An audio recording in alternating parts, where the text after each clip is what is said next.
ലോക ഫുട്ബോളിൽ ചരിത്രമായി മാറിയ ദൈവത്തിന്റെ കൈകൊണ്ടുള്ള ഗോളിൽ നിന്ന് 39 വർഷം പൂർത്തിയാവുകയാണ്. 1986 ജൂൺ 22 മെക്സിക്കോ സിറ്റിയിലെ അസ്റ്റേക്ക സ്റ്റേഡിയത്തിൽ 1.25 ലക്ഷത്തോളം കാണികളെ സാക്ഷിയാക്കി ഡീഗോ മാറഡോണ എന്ന ഫുട്ബോൾ ഇതിഹാസം ദൈവത്തിന്റെ കൈകൊണ്ടുള്ള ഗോൾ നേടി ക്വാർട്ടറിൽ ഇംഗ്ലണ്ടിനെ കീഴടക്കിയത്. 1986 മെക്സിക്കോ ഫുട്ബോൾ ലോകകപ്പിലാണ് മാറഡോണ തന്റെ ടീമിനെ സെമിയിലെത്തിക്കാൻ ഇങ്ങനെയൊരു കടും കൈ ചെയ്തത്. ആദ്യ പകുതിയിൽ ആരും ഗോൾ നേടിയിരുന്നില്ല. കളിയുടെ 51-ാം മിനിറ്റിലാണ് ഫുട്ബോൾ നിരീക്ഷകരെയും ആരാധകരെയും ഒരുപോലെ ഞെട്ടിച്ച് അർജന്റീന ക്യാപ്റ്റനായിരുന്ന ഡീഗോ മാറഡോണ കൈകൊണ്ട് വലകുലുക്കിയത്. ജോർജ് വാൽഡാനോ നൽകിയ പന്ത് ഇംഗ്ലണ്ടിന്റെ ലോകോത്തര ഗോളി പീറ്റർ ഷിൽട്ടന്റെ തലയ്ക്ക് മുകളിലൂടെ ചാടി കൈകൊണ്ട് തട്ടി ഗോളാക്കുകയായിരുന്നു മാറഡോണ. നിയമത്തിനെതിരായ ഒരു ഗോളായിരുന്നെങ്കിലും ഇതിനെ ദൈവത്തിന്റെ കൈ എന്നാണ് പിന്നീട് എല്ലാവരും വിളിച്ചത്. കൈകൊണ്ട് ഗോൾ നേടിയ സമയത്ത് സഹ കളിക്കാരോട് തന്നെ വന്ന് കെട്ടിപ്പിടിക്കാൻ മറഡോണ തന്നെ ആവശ്യപ്പെട്ടിരുന്നു. ഇല്ലെങ്കിൽ റഫറി ഗോൾ അനുവദിക്കില്ലെന്നും അവരോട് പറഞ്ഞതായി പിന്നീട് മറഡോണ തന്നെ പറഞ്ഞിട്ടുണ്ട്. കൈകൊണ്ടുള്ള ഈ വിവാദ ഗോളിന് ശേഷം 4 മിനിറ്റ് കഴിഞ്ഞപ്പോൾ ഈ നൂറ്റാണ്ടിലെ ഏറ്റവും മികച്ച ഗോളും വന്നു. എതിർ ടീമിനെ മാത്രമല്ല കായിക ലോകത്തെ ആകെ അത്ഭുതപ്പെടുത്തിയ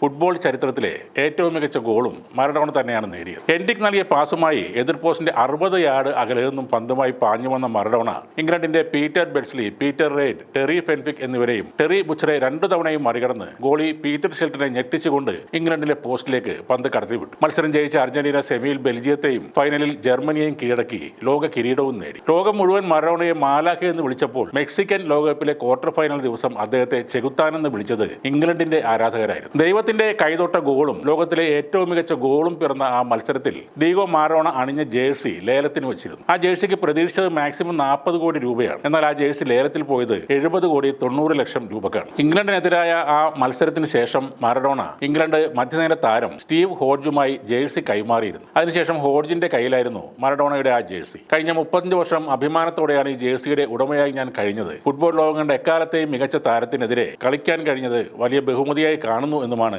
ലേലത്തിന് ശേഷം ഹോഡ്ജ് പറഞ്ഞത്. അതേസമയം ലേലത്തിനെതിരെ മറഡോണയുടെ മകൾ ഡാൽമ രംഗത്ത് വന്നിരുന്നു. മത്സരത്തിന്റെ ആദ്യ പകുതിയിൽ മറഡോണ ധരിച്ച ജേഴ്സിയാണ് ലേലത്തിന് വെച്ചതെന്നും വിശ്വവിഖ്യാതമായ ഗോളുകൾ നേടിയപ്പോൾ ധരിച്ചിരുന്നത് മറ്റൊരു ജേഴ്സിയാണെന്നുമായിരുന്നു മകളുടെ ആരോപണം. പിന്നീട് ഒരിക്കൽ വത്തിക്കാനിൽ ഫ്രാൻസിസ് മാർപ്പാപ്പയുടെ അതിഥിയായെത്തിയ ഡീഗോ മാറഡോണയോട് ഏതാണ് തെറ്റ് ചെയ്ത ആ കൈ എന്നൊരു ചോദ്യം മാർപ്പാപ്പ ചോദിച്ചിരുന്നു. ദൈവത്തിന്റെ കൈ കൊണ്ടാണ് താൻ ഗോൾ നേടിയതെന്ന് മറഡോണ പലയിടത്തും പറഞ്ഞെങ്കിലും മാർപ്പാപ്പയുടെ ചോദ്യത്തിന് മറഡോണ എന്ത് മറുപടിയാണ് നൽകിയതെന്ന് അദ്ദേഹം പുറത്തു പറഞ്ഞിട്ടുമില്ല. 3 ലോകകപ്പുകൾ നേടിയ ബ്രസീലുകാരൻ പെലെയാണ് എക്കാലത്തെ മികച്ച കാൽപന്ത് കളിക്കാരൻ എന്നതിൽ തർക്കമില്ലാതിരുന്ന ഒരു കാലത്താണ് മൈതാനങ്ങളിലേക്ക് ഡീഗോ മറഡോണ എന്ന പേര് ഒരു ഇടിമുഴക്കം പോലെ കടന്നു വരുന്നത്. അന്ന് വരെ പെലെ പെലെ എന്ന് മാത്രം ആർത്തു വിളിച്ചവരുടെ നാവിലേക്ക് കാളക്കൂറ്റിന്റെ കരുത്തുള്ള എന്നാൽ 5 അടി 5 ഇഞ്ച് മാത്രം ഉയരമുള്ള ഡീഗോ മാറഡോണ എന്ന പേരും കടന്നു വന്നു. ഫുട്ബോളിൽ വീരനായകനായി തിളങ്ങിയതിനു ശേഷം ഒട്ടേറെ വിവാദങ്ങളിൽപ്പെട്ടെങ്കിലും ഇന്നും ലോകത്തെ ഏറ്റവും മികച്ച കളിക്കാരൻ ആരാണെന്നതിന് ഒരൊറ്റ ഉത്തരമേ ഉള്ളൂ: ഡീഗോ അർമാൻഡോ മറഡോണ.